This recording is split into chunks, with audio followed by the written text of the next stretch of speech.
Welcome to Tailboard Talk, a fourth shift fitcast. The mission of Tailboard Talk and the fourth shift fitness is to educate and train fire service personnel to increase durability and decrease the potential for injuries and their associated costs. My name is Chris Morella, owner and founder of Fourth Shift Fitness. I'll use my experience as a personal trainer, strength coach, and 15-year veteran of the fire service to deliver tips, tricks, lessons, and information specifically geared towards the health and wellness of firefighters and paramedics. Each episode, you'll leave with immediate deliverables that will improve performance and resilience and keep you in the fight through your career and into retirement. Let's get into it.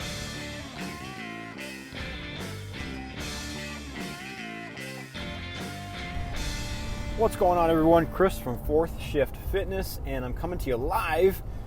Not really, live when I'm recording it, not live right now. You get what I'm saying, but I'm driving. I got about an hour worth of driving to do, and the two places I win the most arguments with myself are in the car and in the shower. I happen to be in the car right now, so let's take advantage of it. And I'm going to go over four listener questions that came to me over the past week. One of them was in person, that'll be the first one, and the other three came through Instagram. So thank you so much for submitting those. Let's get into it. The first question came while I was on shift the other day, and it was from a guy that I work with. It was a fantastic one. If you remember back to the Matt Mangum episode, he talked about how strength and conditioning coaches and trainers and really any kind of educator or coach just loves when someone comes up with a really, really good question, something more than just the basic, why does this happen or what's wrong? And I got a really good one on shift the other day. A guy came up to me and said, hey, I've been having some knee discomfort. My left knee is kind of not sore, just kind of feels weird. But I also have a little bit of hip tightness. The outside of my hip feels really tight just recently. And so I was wondering if my hip could be causing my weird knee feeling. And the answer to that is yes, 100% it could be. That's most likely the culprit, without diving too deep into a physical exam or the history or really much else.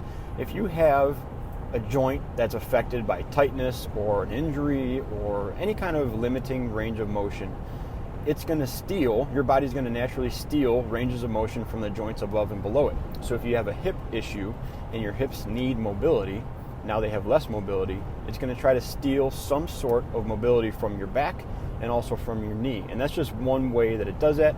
It could also be pulling his leg in a kind of an awkward direction and making his foot strike to the ground, different than it's been for the past 30-something years that he's been alive. And so that's causing an alignment issue in his knee. But the short and the long answer is probably both yes, your hip is most likely causing some sort of change in sensation or alignment or something that's affecting your knee and making it feel not so great. Now, going further with this guy specifically, he's got a history of some shoulder issues as well. This is kind of even more interesting because what we see a lot of times is if you have a shoulder issue, your opposite hip will be affected. So if my right shoulder is limited for some reason, old injury, like I said, tightness, something went on with my right shoulder, and I don't have a great range of motion through it, that can cause another compensation pattern, and your left hip will actually be bothered by it. And if we go further down the chain, it can go down to your left knee or your right knee, and then your left ankle or your right ankle, depending on kind of a lot of variables. Now, this is where treating the patient and not the monitor kind of comes into play. You can't always say, hey, if my right shoulder hurts, my left hip is going to hurt. You have to look at what's going on and see where their symptoms are, and then see if you can connect some synchronous looking events that happen. And for this person in particular, it seems like his hip is being affected by his opposite shoulder, and his same side knee of that hip is feeling the brunt of it. So with that good question, we talked about some stuff you can do to help your hips regain mobility in them, also strengthen them and possibly load them. Remember, it's not always stretching that makes the joint feel better when something feels tight. And that was a great question, and that's one of the ones that as a strength coach or a trainer, it's really easy to get excited about because you're helping someone get out of or improve their pain. And that is one of those game changer moments. If you can do that as a coach or an educator or whatever, get someone out of pain or positively impact their pain, game changer. So awesome question to kick it off with. The next question came through the question sticker on Instagram, and we're not going to devote too much time to this one, but we're going to draw some insights from it. and that was, how do I eat like an a-hole and still stay ripped? Well, you can't. And that's just the short and, again, probably the long answer to it. I'm not going to get into the details and speculate what eating like an a-hole means. We all have an idea what that means. Obviously, it's different for everyone. For me, eating like that means cake and ice cream and waffles all day long. For someone else, it may mean 2 helpings of carrot sticks at dinner, really living on the edge. But if you look at what it means for anybody, it typically means consuming whatever you want with no regard for its effect and just being happy about it. And to do that and also expect your body to look a certain way and perform a certain way is just plain not going to happen. I'm not going to be so reductionist just to say that it's calories in, calories out. Of course, the type of calories you're consuming matters, but we can talk about what kind of lifestyle that goes into. It's not fair to just assume that like 20 or 25 years ago, we can eat whatever we want and we can wake up a little bit lighter. The vast majority of us may think that's a little bit of a conflict because, man, I'm busier than ever. I'm doing more stuff than ever. And you may be busier than ever, but I'm willing to bet that you're less active than ever also. I know that's certainly the trap that I fell into. I was playing hockey less. When I was going to jiu-jitsu, I was doing that less. I was working out less, but I was busier. I was studying for the lieutenant's exam. We were remodeling the house. I was getting my bachelor's degree.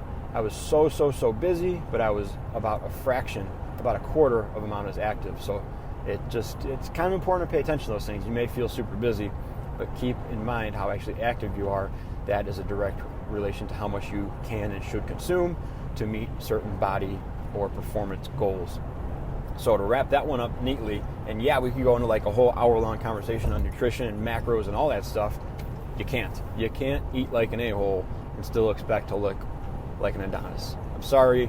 It's part of being an adult. It's a bummer. All right, question 3 also came through Instagram, and it was, what kind of annual physical fitness test do you have at your apartment? If you don't have one, do you think that you should? And this is another can of worms. Not going to go the full hour on it. We're going to devote a little more time to it. But man, it's a deep one. I talked about this a little bit with incentivized fitness programs, that it's very difficult to develop a program that both the city and the union are going to buy into. There's always the fear of some kind of punitive measure if you don't perform in the manner that they expect, or if they set a standard and you don't live up to it. What are they going to do?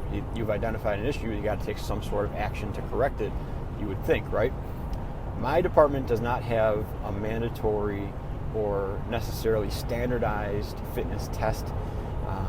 Some of the common ones are like the power test or the combat challenge or the CPAT. We don't do that. What we have started doing, or what we were going to start doing before the world exploded, was we developed a consumption course, and we also ran the FMS 6 months apart. So either the summer or the winter, you'd run everybody through the FMS and you get a baseline score. And then 6 months later, you would go through the consumption course. And then you'd be able to compare every 6 months. You'd have some sort of measurable thing to look back on and compare yourself to from a year prior for that specific event, or 6 months ago, to see if you felt better or moving better or anything's hanging up. Now, on the topic of consumption courses, I hate the traditional style of the consumption course, the big Shark Tank thing where you just go around in a circle and there's like 4 or 5 events. There's one staircase or one ladder or one tube you got to crawl through or one Kaiser machine you got to hit, and there's 4 or 5 people in the course. You end up skipping events or skipping over things because somebody's on it, or it's just too difficult, so you just walk right past it. That is such a terrible course because it's not measurable, it's not reliable. Most of the time it's not even valid because you're doing things that don't make sense. And so what we developed in my department is a completely different test, or completely different course, I should say. It's not a test, it's a course where everybody has their own cache of equipment. It's all independent. You don't skip anything. Nothing is over 35 pounds. Nothing is in an end range of motion. Everything is similar tasks that you would be expected to perform on the fire ground, including a DRD, backwards drag, and a forward hose advance. We built it to fit inside of one half of one parking spot in a bay floor, so it's approximately 25 or 30 feet long by about 8 feet wide. So we can run 4 people, 3 or 4 people, each on their own course at the same time. There's no overlap. And the only thing that's going to change from year to year might be if we do it on one bay floor versus another, or outside versus inside. But even that, we're trying to keep that as standard as possible. So from year to year to year, you go through the same course. with the same implements. And by doing that, we can measure your amount of laps, how many laps you do through the course, how many partial events you complete, and then how much time it took you to do that. From those numbers, you can develop an output score of sorts, and you can gauge what your department does best and what it needs more work in. Does it need better work in the endurance side of things or the power side of things? You can draw those conclusions by looking at how many laps versus how much time. If someone went absolutely crazy and got 12 laps on this thing, but they were only on the course for 7 minutes, that's one extreme end of it. Somewhat useful, but not really. On the other end of it, if someone stays on the course for 30 minutes, but only gets through a lap and a half, again, impressive time, not impressive output. We want something in the middle there. And by getting kind of the bell curve or a general idea of what your department is doing, you can see what direction your training plan should follow as a whole. And then obviously on the individual level, you can look at their output score compared to the median, or say where you like that score to be compared to what they did, and then do an individual program for that person to reach towards that goal. So that was a little more on consumption courses. If you're interested in more in that, reach out to me. I got the plans for it. I'd love to help you out with it and actually get some good, valid, and reliable consumption courses in the field that we can start using for good data and good training plans, instead of just something you do once a year to get sweaty at and flex in your gear. Now, on the topic of do I think we should have a mandatory annual physical assessment or test or course or something, I do. I do hope there's a way to do that in the future. I will fully take advantage of it. I would love to be included in developing it, but I know the pitfalls that come with it, so I'm not naive enough to think that it's just going to turn around in the course of 2, 3, or 4 years, or even the course of a couple decades. However, I do think that some sort of annual assessment or course, or I'm hesitant to say test, but it's some sort of evaluation that everyone should go through, or everyone has to go through, that's non-punitive, or some version of remediation can be taken, is important to the fire service. I do think it is a blind spot in the fire service that we have one physical fitness assessment or test to get hired, and then once you get on, there's relatively nothing industry-wide that you have to continuously perform at, no level of physical fitness you have to uphold to remain active. And I know that sounds harsh. That sounds like, hey, if you get fat, you're out of a job. I get it. It sounds heavy, but our job is heavy, and our demands can be heavy, although not heavy all the time, and our standards can be known to slip. And the farther you go in your career, the more and more possibly they can slip because your position changes. And we talked about this before, and it's also been said before by several other professionals. It may be easier and easier to let your physical standards slip as you get to new positions or ranks in the fire department. But if you're a line personnel, you may be called upon to do any given task on any given fire ground, and if you can't perform to a physical standard, I would hope that there would be a measure in place that we can steer that in the right direction, remediate that somehow, and to what extent, that's not for me to say necessarily, but we need something better than what we have now.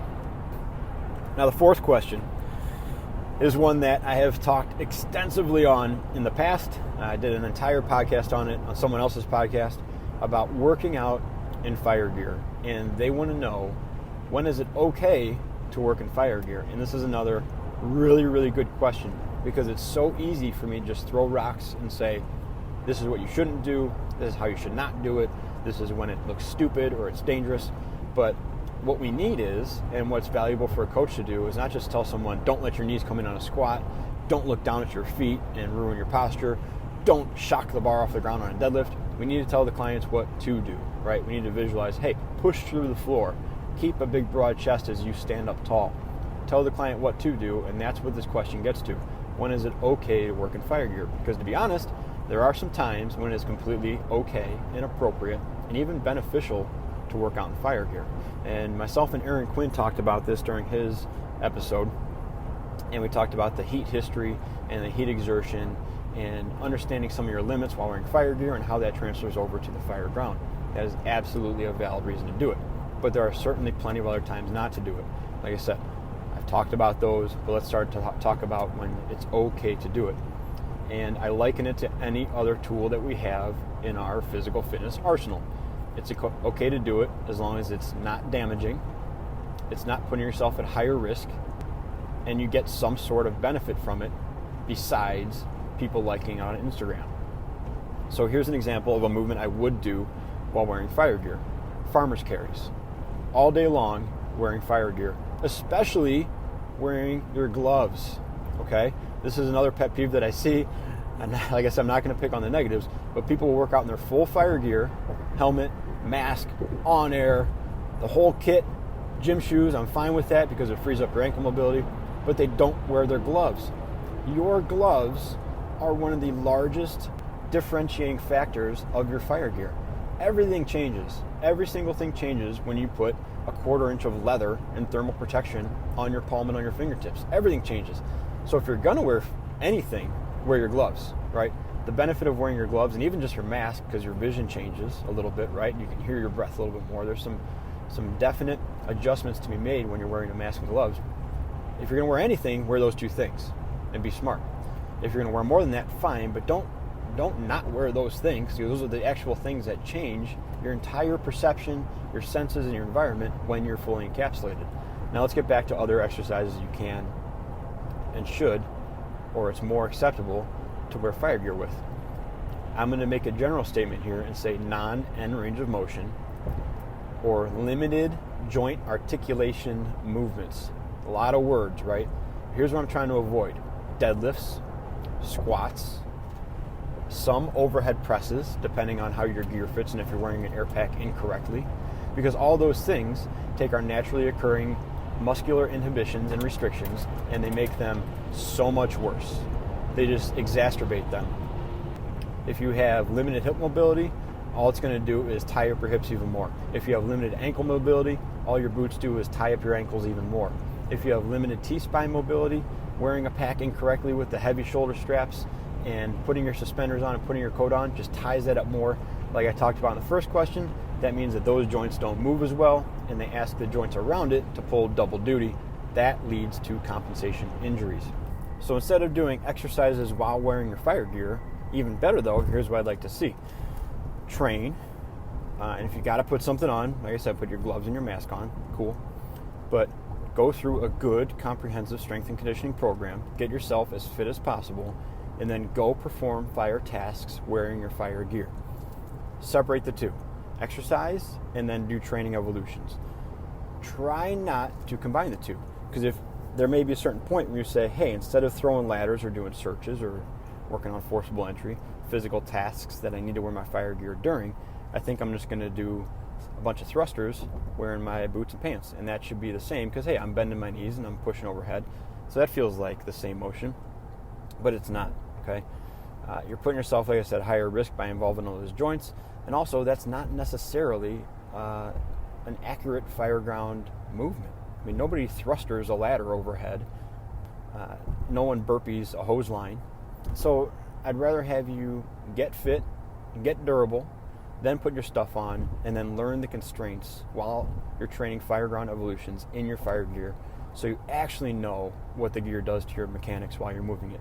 Not what you think it might do, because one time you did a WOD in your fire gear, and so now I know what it feels like to work hard on fire ground. Not the same thing. And too often we confuse the two. We end up limiting ourselves by trying to be jack of all. We end up actually limiting our abilities on the fire ground because we don't develop the skills necessary in those actual training ground tasks to be successful. So that's it, guys. Listener questions. Thank you so much for submitting those and reaching out. Little confession to make. I missed my exit while we were driving, so I'm kind of backtracking now. Whoopsies. That's got a little distracted gabbing, but worth it. Any more questions, shoot them over. Like I said, I love those well thought out questions that actually help, not just, hey, I have pain, why does that hurt? But give me a little bit more than that, okay? And that's what I'm all about here, is I want to give you purposeful, practical, applicable information that you can take right away and make stuff better, okay? Guys, if you need anything, don't hesitate to reach out. Also, don't forget, this is the last week of pre-orders for the shirts, the Circle logo shirts. So go on the website, fourthshiftfitness.com. check out the store, grab yourself a shirt and some stickers. Thank you so much for everybody who's ordered shirts and stickers so far. Truly means a lot that people are willing to put my logo on them. Can't thank you enough. So spread the word, pass this podcast around. As always, I hope to talk to you soon, and be a 4 shifter.